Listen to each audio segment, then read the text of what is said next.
Hey, Holy Yoga. Again, my name is Brooke Boone. I'm super glad that you're with us and joining us for this month of March, getting back to basics. We're glad that you're along for the ride with us. No matter how long we've been a Christian or practiced yoga, we're in desperate need of the simple things because the simple things are what really matter. They're the things that we can sustain in faith and in practice, and they're also the foundational building blocks for having something worth standing on. So, thanks for being with us. Last time I was with you, we talked a little bit about the presence of God, getting back to just the simplicity and goodness of God's presence. And today we're going to talk a little bit about God's power. I think it's interesting to note that God's power is never for our glory, but for His alone. When we're invited into the presence of our King, it's always for God to be magnified. We talked a little bit last time we were together. If you haven't seen that one on getting back to basics in His presence, please take a look at that. You'll find it here on the Holy Yoga fan page, so you can go ahead and take a look there. If you don't know what I'm talking about, make sure and grab that video. But we were talking about His presence and how He can integrate all opposites, and how so it's interesting to see now, building on the presence of God, that the power of God, no matter when God glorifies or uses glory in our life or brings us any type of success or goodness, it's always to make much of God. We were created in His image to do one thing and one thing only, is to bring Him glory.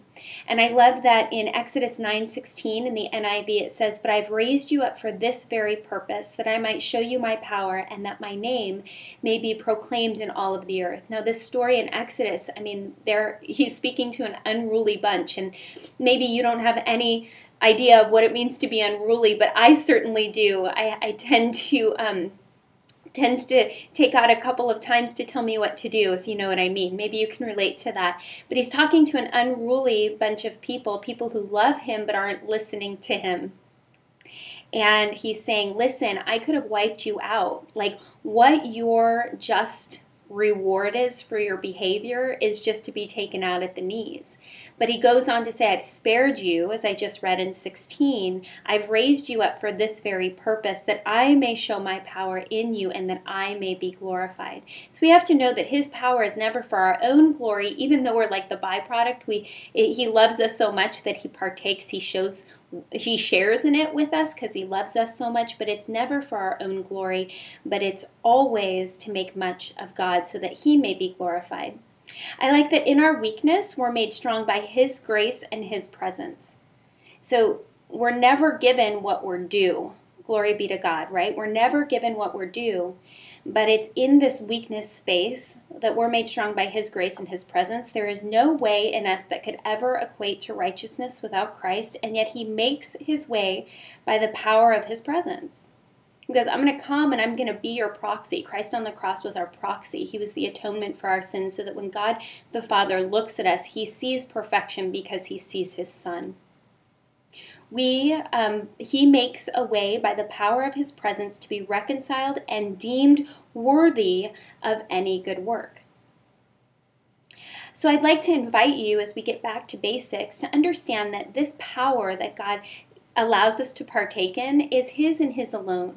And so I just want to invite you today to thank Him for His power, to tell Him that His ways are so much higher than your ways, to acknowledge that He has paved every path for you to partake, and sometimes in suffering, but always for the glory of the Lord. So if you would today, just put that in the front of your mind as we get back to basics, that His ways are higher than our ways, that He allows us to participate in His power because it makes much of God. So today I'm wondering, in any good work that you do today, in any bit of success that you have today, will you give God the glory? Will you just tell Him, God, it's because of your goodness that I've seen the glory of the Lord in the land of the living today. Thanks for being with me, and I've got about 3 more of these coming at you through the rest of March, so keep your eyes peeled for them, okay? I hope you're having a great day, and we'll talk soon. Bye-bye.